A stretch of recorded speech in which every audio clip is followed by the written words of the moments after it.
여러분 안녕하세요. 여롱장입니다. 잘 지내고 계시죠? 날씨가 좋으니까 밖에 나가서 바람들을 많이 쐬셨으면 좋겠습니다. 당연히 코로나 조심하셔야 되고요. 자, 인수위가 이제 활동을 하고 있고요. 그리고 국토부 장관님, 후보자님이 이제 인사청문회를 앞두고 있는데 아마 이 자리에서 부동산 관련된 좀 발표들이 나오지 않을까, 직간접적으로 나오지 않을까 이런 생각을 하고 있고요. 그런 기사를 봤습니다. 그러면 어떤 포인트를 가지고 봐야 될지에 대해서 우리가 꼭 알아야 되겠죠. 그런 포인트나 내 뷰를 가지고 그걸 시청을 해야지 딱딱딱 필요한 걸 흡수를 하는데 그게 아니면 아무래도 흔들리겠죠. 왜냐면 정치적인 자리이기도 하고 약간은 시장적인 자리이기도 하거든요. 지난 5년 동안 어떻게 됐죠? 시장은 외면받고 정치만이 존재했죠. 정치 필요합니다. 굉장히 중요해요. 하지만 어쨌건 시장은 외면받았습니다. 매매 전세 물건 부족하고요. 매매 가격 망가졌고요. 그 정도만 망가진 겁니다. 전세 가격 망가졌고요. 대출 시스템, 담보가 있고 우량한 고객은 대출을 못 받고 복지적인 차원에서 대출은 나가고 대출 시스템 망가졌고요. 고객들 뺏기고 있고요. 그리고 세금 시스템 망가졌죠. 세금 시스템이 망가졌다는 기준은 뭐냐면요, 여러분. 이해도. 국민들이 세금 시스템을 얼마나 이해하냐가 이게 중요한 건데 제 주변에 부동산 관련된 세금 시스템을 제대로 다 이해하시는 분들이 손에 꼽힐 정도로 사실 거의 없습니다. 그분들은 세무사님들이니까. 근데 이젠 경험이 쌓여서 좀 하시더라고요. 그 정도로 지금 시스템들이 다 망가져 있어서 시장에서는 정부 방침 따르기 바쁘고 자유거래가 굉장히 제약을 받고 있습니다. 물론 의견은 다양하지만 이거는 제 생각은 절대 변하지 않습니다. 자유시장을 통해서 주거지가 완성된 게 한국이기 때문에 자유시장이 존재하는 게 맞습니다. 처음부터 국가가 공급을 해서 국가가 공급한 집에 국민들이 살고 있으면 국가가 통제할 수 있습니다. 자유시장에서 민간이 건설한 주택에서 대부분의 국민들이 살고 있다면 민간에서 주도하는 게 맞습니다.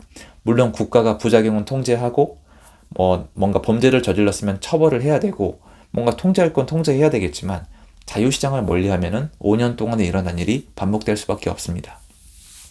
문제는 원희룡 후보님은 정치를 오래 하신 분이고 정치를 잘 하시는 분이라는 게 문제죠.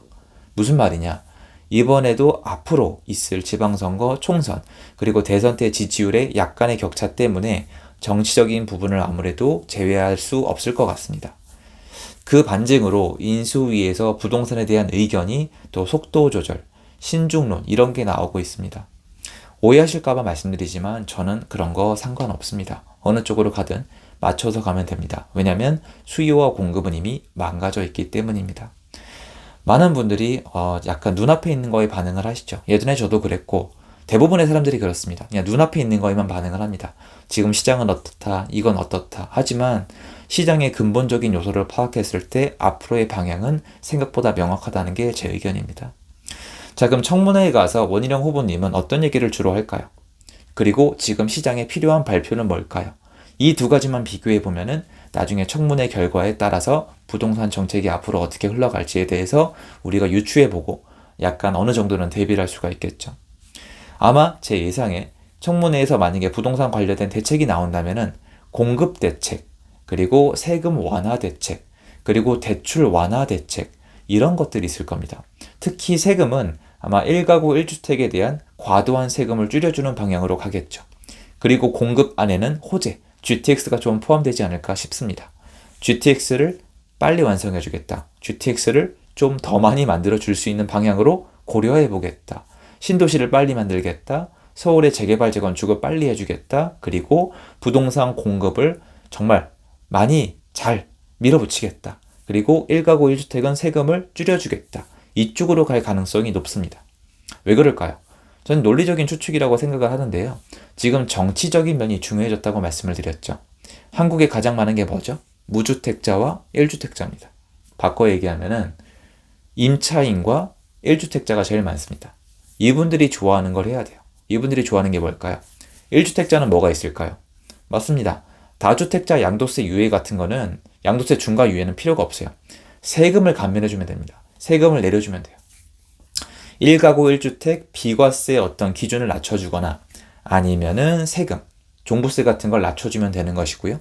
무주택자 분들에게는 대출을 풀어주고 내 집 마련을 할 수 있도록 공급을 많이 해줘서 기존 주택의 가격을 내릴 것 같은 이미지를 주면은 제일 좋지 않을까 싶습니다. 그래서 만약에 이번 청문회를 하는데 제가 얘기한 것처럼 GTX, 그러니까 예전 정부에서 다 하던 거잖아요. GTX, 신도시 개발, 서울의 공급, 1가구 1주택 세금 감면, 뭐 이런 것들이 주로 나온다? 그러면 의미가 별로 없습니다.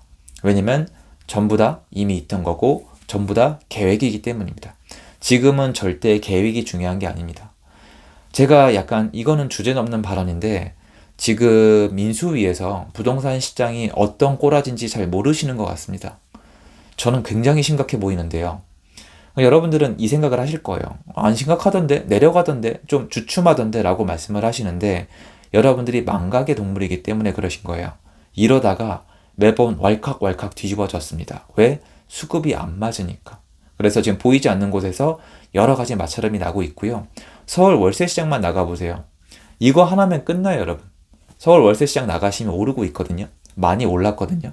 그러면 여러분 또 이러세요. 그러려니 하죠. 입장 바꿔서 한 번만 생각해 보세요.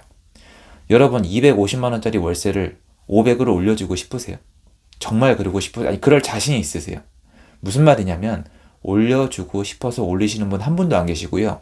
집주인도 올릴 수 있기 때문에 올리는 건데요.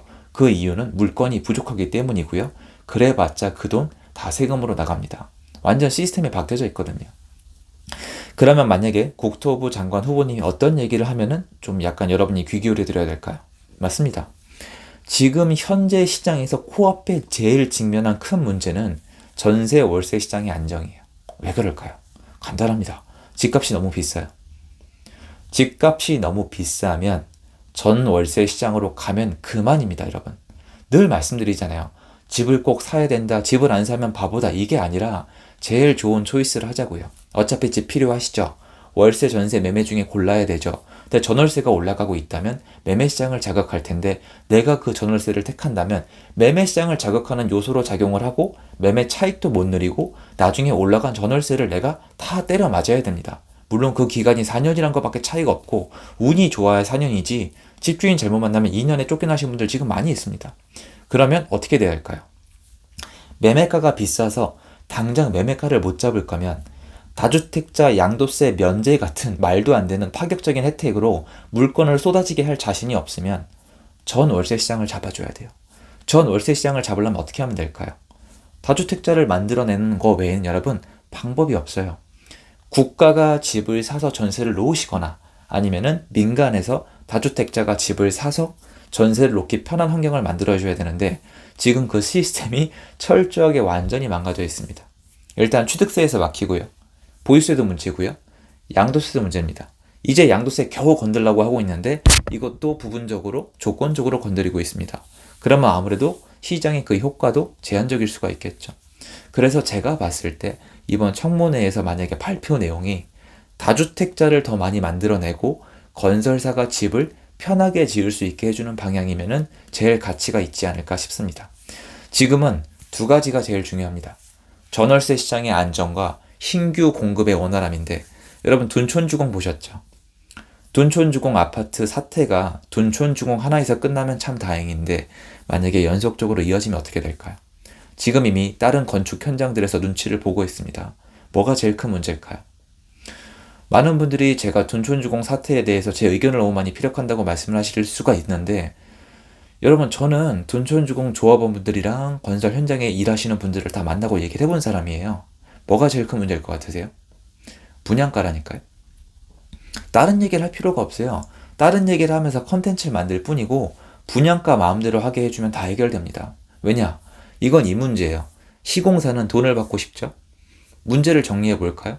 시공사는 돈을 더 많이 받고 싶어요. 오케이. 조합원들은 돈을 더 내기 싫어요. 오케이. 분양받고 싶으신 분들은 많이 있어요. 오케이요. 지금 이 돈을 어디다 터뜨리냐의 문제거든요. 근데 지금 이게 문제냐면 수분양자들한테 이걸 떠넘기면 일이 끝나요. 나쁘게 들리세요? 나쁘게 들릴 필요가 없어요. 수분양자들은 이미 로또 분양이에요. 시세보다 수억 원을 싸게 받기 때문에 거기에 1, 2억 원을 얹어도 받을 사람 많아요. 근데 조합원들은요? 조합원들은 생돈을 더 내야 되는데 이게 의견 일치가 나오겠어요? 시공사는 플러스가 안 날 것 같은데 이게 일치가 나겠어요? 이런 식이에요. 다시 얘기해서 분양가를 편하게 해줘서 지네끼리 싸우다가 미분양이 나던 니네 책임이니까 니네 알아서 하다라고 냅두면 되기 때문에 이번에는 다주택자 양성을 통한 전월세 시장의 안정 방향, 아니면 뭐 임대사업자의 부활, 임대사업자 혜택의 어떤 추가 이런 거나 건설사가 마음대로 지을 수 있도록 분양가 상한제 폐지나 아니면 뭐 재개발 재건축을 활성화할 수 있도록 어떤 재초안에 대한 약간의 어떤 완화 이런 것들이 나오면 아마 저는 귀 기울여 들을 것 같습니다. 하지만 청문회에서 만약에 아까 제가 말씀드렸던 GTX나 아니면 공급 계획이라던가 신도시 어떤 추진이라던가 1가구 1주택 세금 감면이라던가 이런 기존에 있었던 거의 되풀이, 그리고 특히 제가 이제 끝부분이니까 말씀을 드리지만 투기는 안 된다, 투기 세력과 싸우겠다 이런 얘기가 나오면은 시장은 예전에 가던 길을 연속적으로 갈 확률이 높고요. 지금 시장은 전월세 시장이 굉장히 불안정하기 때문에 그 방향으로 가게 되면은 더더욱 저는 전월세가 아니라 매매를 택하시는 게 좋다고 말씀드리고 싶습니다. 다가올 청문회 아마 나오고 나면 제가 또 의견을 말씀드리겠지만 그거 보시기 전에 요거 먼저 보시고 생각을 한번 정리하시면 도움이 될 거라고 생각합니다. 감사드리고요. 좋은 하루 되십시오.